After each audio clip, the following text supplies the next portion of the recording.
Hi பானி tech சேனலின் அன்பான வணக்கங்கள். இந்த செக்ஷனில் நம்ம solar power plant transformer protection ரிலேயோட இன்ட்ரொடக்ஷன் பார்க்க போகிறோம். அதே மாதிரி இப்போ சோலார் பவர் பிளான்ட்டில் ஏன் 5 வைண்டிங் டிரான்ஸ்ஃபார்மர் யூஸ் பண்ணியிருக்காங்கன்ட்டு பார்க்கலாம். இதுக்கு போகிறதுக்கு முன்னாடி நான் ஒரு பவர் பிளான்ட் ஸ்ட்ரக்சரை நான் உங்களுக்கு காமிக்க போகிறேன். ஏன் இந்த 5 வைண்டிங் டிரான்ஸ்ஃபார்மர் யூஸ் பண்ணுறாங்கன்ட்டு இதை பார்த்தீங்கன்னா உங்களுக்கு புரியும். இப்போ நம்ம ஒரு 2 வைண்டிங் டிரான்ஸ்ஃபார்மர் கன்சிடர் பண்ணிப்போம். ஒரு பவர் பிளான்ட்டில், ஒரு சின்ன பவர் பிளான்ட்டில் யூஸ் பண்ணுறாங்கன்ட்டு. இப்போ இதில் பார்த்தீங்கன்னா நம்மளுக்கு சோலார் அரேஸ் இருக்கும். இந்த சோலார் அரேலேருந்து நம்ம லைட் எனர்ஜியை நம்மளுக்கு எலக்ட்ரிக்கல் எனர்ஜியாக கன்வெர்ட் ஆகி நம்மளுக்கு பவர் மாடியூலுக்கு வரும். இந்த பவர் மாடியூலில் டிசி ஏசியாக கன்வெர்ட் ஆகி நம்மளுக்கு டிரான்ஸ்ஃபார்மரோட எல்வியில் கனெக்ட் ஆகிருக்கும். ஹச்வி சைடில் நம்ம கிரிட்டில் கனெக்ட் பண்ணியிருப்போம். ஸோ நம்ம ஒரு சிம்பிள் ஸ்ட்ரக்சர் இந்த மாதிரி தான் இருக்கும். இது ஒரு பெரிய பவர் பிளான்ட்டில் பார்த்தீங்கன்னா இந்த மாதிரி சிம்பிள் ஸ்ட்ரக்சர் நிறையா கனெக்ட் பண்ணியிருக்காங்கன்னு வச்சுக்கோங்க. ஸோ இந்த மாதிரி நிறைய கனெக்ட் பண்ணி வச்சுருக்கிறதுல சம் டிஸ்அட்வான்டேஜ் இருக்குது. ஆனால் இப்படி நிறையா கனெக்ட் பண்ணாமல் ஒரே சிங்கிள் பவர் மாடியூல் எல்லா அரேக்கும் இந்த மாதிரி ஒரு சிங்கிள் பவர் மாடியூல் நம்ம கனெக்ட் பண்ணோன்னா இதனால் பார்த்தீங்கன்னா நம்மளுக்கு காஸ்ட்டும் அதிகமாகிடும், அதே மாதிரி லாஸஸும் ரொம்ப அதிகமாக இருக்கும். ஸோ இதெல்லாம் ரெடியூஸ் பண்ணுறதுக்கு தான் நம்ம இந்த மாதிரி சிம்பிள் ஸ்ட்ரக்சருக்கு போகிறோம்.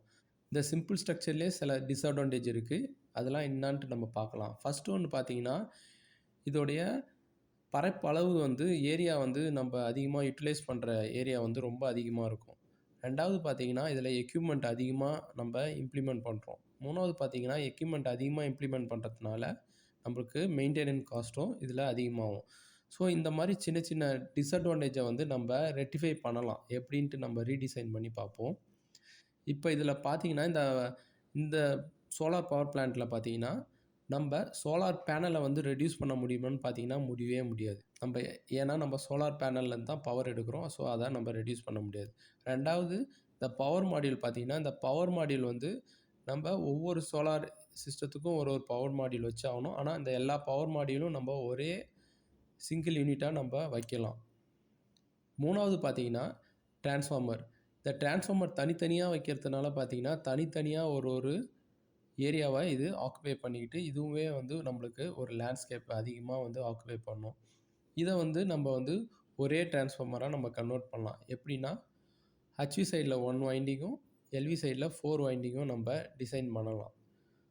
ஸோ இது கம்மியாயிடுச்சுன்னா அடுத்தது பார்த்திங்கன்னா நம்ம கண்ட்ரோல் பேனலுமே ஒன்றாயிடும். 4 இருக்கிறது ஒன்றாயிடும். அதேமாரி நம்மளுக்கு ஸ்ட்ரக்சர், அவுட் கோயிங் லைன் எல்லாமே நம்மளுக்கு கம்மியாயிடும். இதனால் இந்த மாதிரி ஒரு டிசைன் பண்ணுறதுனால நம்ம இப்போ கண்ட்ரோல் பேனலுக்கு போகலாம். கண்ட்ரோல் பேனலை பற்றி பார்க்கலாம். இப்போ இந்த கண்ட்ரோல் பேனலில் பார்த்தீங்கன்னா சிடி, விடி இதுலேருந்து நம்மளுக்கு இன்புட் வரும். அதே மாதிரி பார்த்தீங்கன்னா அதேமாதிரி டிரான்ஸ்ஃபார்மர் ப்ரொடக்ஷன்லேருந்தும் இதுக்கு இன்புட் வரும். என்னென்னா transformer temperature winding, oil winding temperature, அதுக்கப்புறம் பார்த்தீங்கன்னா ப்ரெஷர் ரிலீஃப் அந்த இன்புட் வரும். அதேமாதிரி பக்கோல்ஸ் ப்ரொடக்ஷனுக்கு இன்புட் வரும். இது எல்லாம் ட்ரிப் அண்ட் அலாரம் வரும். இதுக்கு தகுந்த மாதிரி நம்மளுக்கு பேனலில் ட்ரிப்பிங்கும் அனௌன்சேஷனும் நம்மளுக்கு கான்ஃபிகர் பண்ணியிருப்பாங்க. இப்போ அதர் சைடில் பார்த்தீங்கன்னா நம்மளுக்கு energy metre, numerical relay, master trip relay இதெல்லாம் நம்மளுக்கு கனெக்ட் ஆகிருக்கும். இப்போ இந்த நியூமெரிக்கல் ரிலேவும் மாஸ்டர் ரிலேவும் பார்த்தீங்கன்னா நம்ம சாஃப்ட்வேர் ஹார்ட்வேர் காம்பினேஷனில் நம்மளுக்கு ஹார்ட்வேரில் நம்ம பிரேக்கர் ட்ரிப்பு கான்ஃபிகர் பண்ணியிருப்பாங்க. இப்போ அடுத்தது பார்த்தீங்கன்னா இந்த நியூமெரிக் ரிலேல நம்ம இப்போ ஃபோக்கஸ் பண்ணலாம். இந்த நியூமெரிக் ரிலே பார்த்தீங்கன்னா நம்மளுக்கு 5 வைண்டிங் டிரான்ஸ்ஃபார்மர். ஸோ இதில் 5 set of 3 phase CT connection இருக்கும். இப்போ அடுத்தது ரொம்ப முக்கியமானது. இப்போ பார்த்தீங்கன்னா இந்த 5 செட் ஆஃப் சிடியில் ஒன்று ஹெச்வி, 4 எல்வி. நம்மளுக்கு இது கிளியராக தெரியும். ஆனால் இப்போ இந்த டிரான்ஸ்ஃபார்மர் ஒரு எக்ஸாம்பிள் 8000 கேவிஏன்னு வச்சுங்க. இப்போ ஒரு எக்ஸாம்பிளுக்கு HV side 11 KV, LV side 400 வோல்ட்டுன்னு வச்சுப்போம். இப்போ ஒரு எக்ஸாம்பிள் எல்வியில் நம்ம 400 கொடுத்தா ஹெச்வியில் 11 கேவி ப்ரொடியூஸ் ஆகிடும். இதேமாரி நம்ம அதர் வைண்டிங்லேயும் நம்ம 400 கொடுத்தோன்னா ஹெச்வியில் 11 கேவி ப்ரொடியூஸ் ஆகிடும். இப்போ நம்ம எல்லா வைண்டிங்லையுமே 400 கொடுத்தாலும் ஹெச்வியில் நம்மளுக்கு 11 கேவி தான் ப்ரொடியூஸ் ஆகும். இந்த இடத்துல பார்த்தீங்கன்னா வோல்டேஜ் கான்ஸ்டன்ட், ஆனால் கரண்ட் இங்கே டிவைட் ஆகும். கரண்ட் எப்படி டிவைட் ஆகுதுன்னு ஒரு சிம்பிளாக நான் உங்களுக்கு எக்ஸ்பிளைன் பண்ணுறேன் பாருங்கள். இது 8000 கேவிஏ டிரான்ஸ்ஃபார்மர். நம்மளுக்கு எல்வி சைடில் 4 இருக்குது, 4மே ஈக்குவல் வோல்டேஜ். ஸோ இதனால் இந்த 8000 வந்து நம்ம 4ஆக டிவைட் பண்ணலாம். அப்படி 4ஆக நம்ம டிவைட் பண்ணோன்னா நம்மளுக்கு வந்து 2000 kVA கிடைக்குது.